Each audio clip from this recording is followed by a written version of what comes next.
The movie starts with two dinosaurs who are a couple.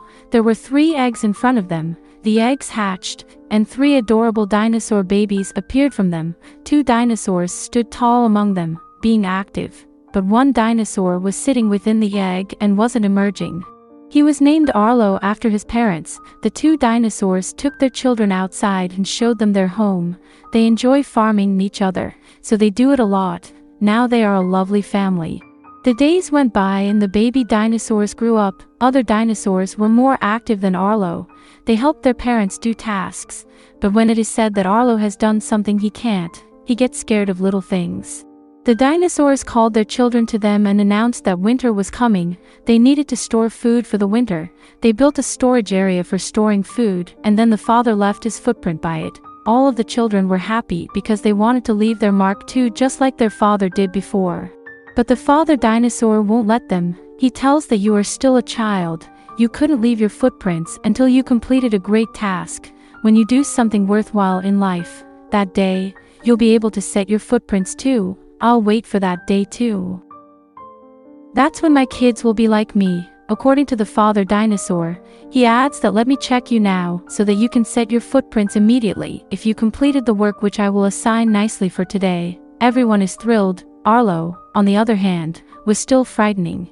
Arlo's brother gathers the wood. Arlo's sister takes care of the farm chores. They are now permitted to leave their footprints. But, if we talk about Arlo, he did not do anything and his father does not want him to create footprints. Arlo is sorry because of this.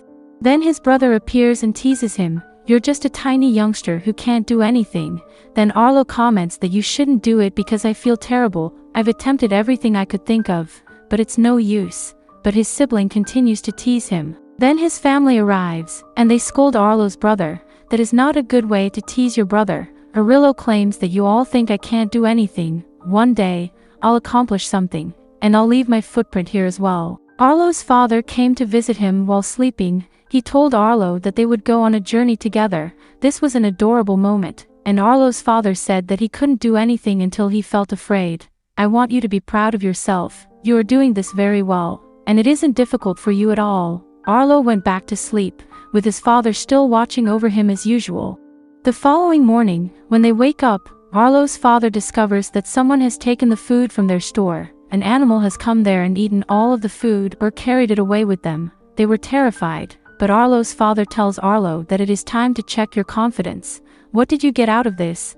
What have you learned? Bring the animal that is eating our food. We need to trap it in the net. After it, you must kill it. If you do this, I will let you leave your footprints at that place. Arlo was very happy when he heard this. Arlo's father helps it set the trap. Then Arlo waits for that animal, the place where they set the trap.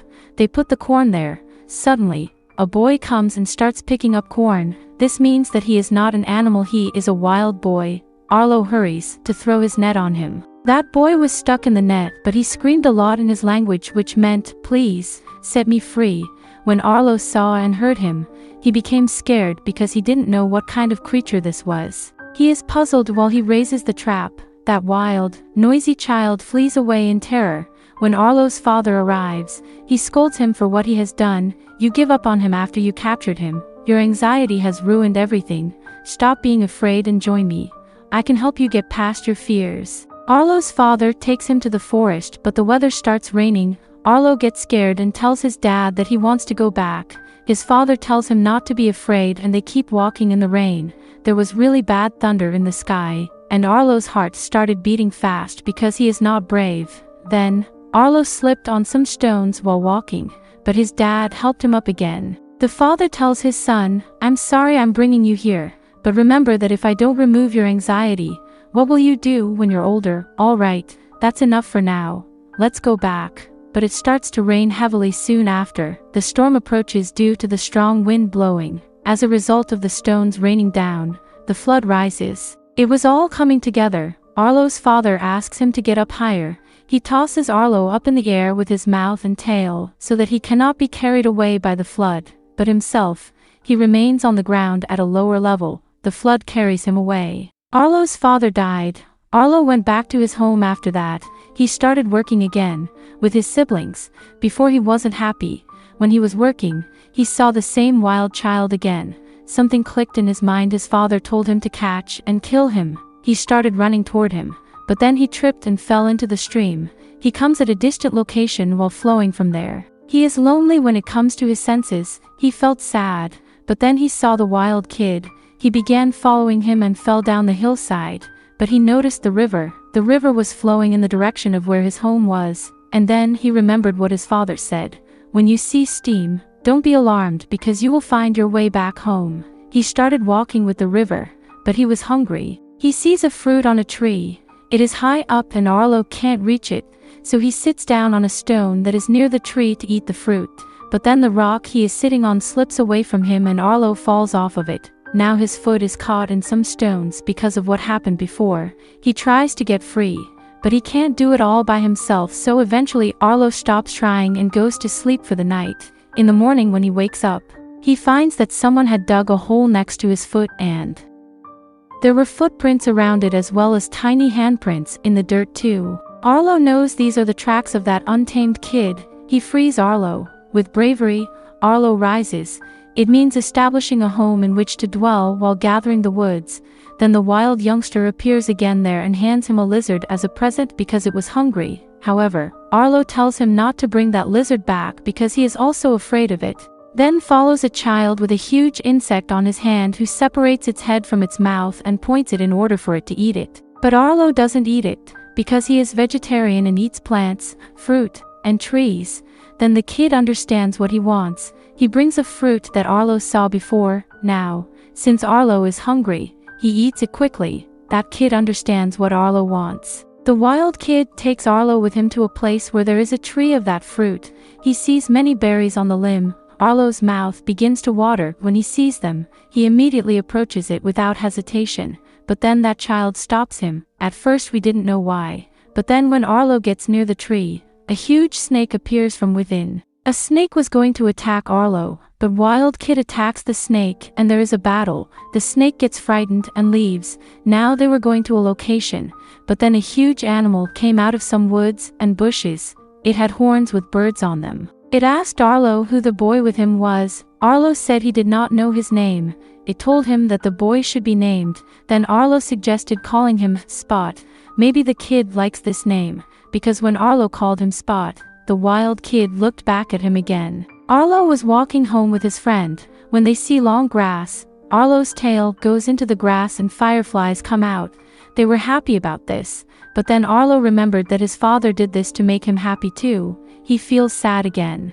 Arlo sits down on the ground. He places 5 little blocks of wood. Then Arlo drops the big piece of wood in the mud. This means that Arlo was telling Spot about his family. There were 5 people, but my father died. When Spot does not respond to it, then Arlo becomes sad again. Spot gets up and stacks 3 blocks of wood in the mud. He posts 2 huge slabs of wood in the mud. And when he sees that little piece of wood, he becomes sad because he wants to tell his parents that they were killed and that he is all alone in this world. They embrace each other while they are feeling sad. The next day, they move ahead to their next destination. However, the storm arrives. It begins to rain heavily. It's the same flood in which Arlo's father died. He becomes frightened and flees toward there. He hides beneath a tree and cries out in fear. When he awakes, he sees that he is far from the stream. There was no sign of a river anywhere near it when he awoke. He could look for his home by means of this route. He grew sad as well as determined to continue forward. Strange birds then appear before him. They appeared to be very intelligent birds. Arlo asks them if they can tell him where the stream is located. I wish to return home. Those birds claim that how would we know? We have no connections with it. We come out to eat the dead birds, whether they perished as a result of storm or flood. Those strange birds ask Arlo a question. Did you notice that wild youngster? So, please share your knowledge with us. Arlo now was frightened of them. Because those birds ate some small animals that looked like foxes, Arlo was scared, so they told the birds that Spot was over there. But when it saw the birds coming, Arlo started running while making Spot sit on his back. Then huge dinosaurs appear in their path. They were bigger than Arlo's parents. As a result, Arlo becomes frightened and flees to the other side. But then a massive dinosaur appears, the father of those dinosaurs, who calls back Arlo and tells him not to be afraid. We are also vegetarians. Then Arlo asks, you could tell me where the stream is. I'd want to go home. That massive dinosaur says that I will tell you, but there is a problem with me. Someone had stolen my cows. First, you both helped me to find my cows.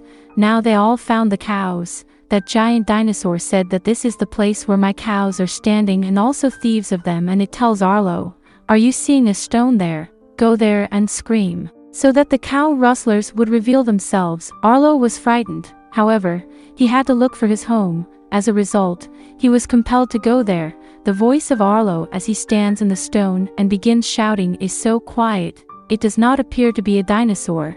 Then Spot bites Arlo's foot, and Arlo's actual voice emerges. He screams violently. The cow thieves emerge while listening to his voice. They were the pathetic dinosaurs, such as strange birds, that were weak. As they emerge, even larger dinosaurs emerge from the hills, and they begin attacking them. They have a lot of battles. Finally, those little and creepy dinosaurs flee from there in terror. The huge dinosaurs go from there with their cattle. Arlo and Spot were also along for the ride. At night, they were gathered around the fire. The dinosaur told them that it had a lot of power and started telling its story. Arlo says that my dad is as strong as you, and you know what? He didn't get scared. No, it can't happen, says the huge dinosaur. It is a fact that no one feels afraid. Nature contains fear, but overcoming it is the real trick. Walk with your anxiety in mind, but do not let it rule over you. We'll be heading to your place early in the morning because I don't want to overthink things. When they reached the top of their climb, their heads were in the clouds. They were looking at mountains in front of them. The stream ran beside those mountains. This implies that Arlo's home was close by. That huge dinosaur informed Spot and Arlo that I have brought you here, children. We must return to our starting point. Arlo was happy and made his way towards that side, jumping with joy. Spot and Arlo were happy, and they both started shouting, but a human was also shouting the same way. Spot looked at that person, but Arlo pulled him, holding him firmly, and left from there. Those strange birds, however, return. They capture and carry Spot with them. Arlo attempts to release him, but it falls down. Arlo is now entwined in the wild trees and is upset. But then his father appears. Arlo is quick to get away from the tree's traps. He begins walking behind his father. While looking at his father, he says, "Father, you've returned. You were here before me." But when examining the wet mud for footprints, Arlo discovers that his father's footprints are missing. It means it was daydreaming. But Arlo's father has told him to look for Spot in his imagination. You wanted to seek for him yourself, Arlo. Because he was gone from their lives, Arlo charges ahead, screaming loudly. Then it sees that those freaky birds are attempting to attack Spot while he's in a wood. However, Spot was hidden inside the woods. The first time someone becomes Arlo's friend, he turns angry when he sees him in this condition. And now, for the first time, we see Arlo mature and aggressive. Arlo lets out a loud shriek, but then the flood arrives. Everything around him began to flow together with it. Arlo is unconcerned about it. It dons its boots and jumps into the water as well. It has helped save Spot from drowning. Arlo manages to remove Spot from the stream. Its body, on the other hand, was severely damaged. This indicates that it was badly hurt. They proceed from there. The Spot was sitting top Arlo's back. Then Spot sees that wild human once more, and Spot thinks that he met him before. Then, suddenly, Spot runs towards that wild man. Spot recognizes that the wild man is his father. His mother and siblings were also present. Spot's father is very proud of him.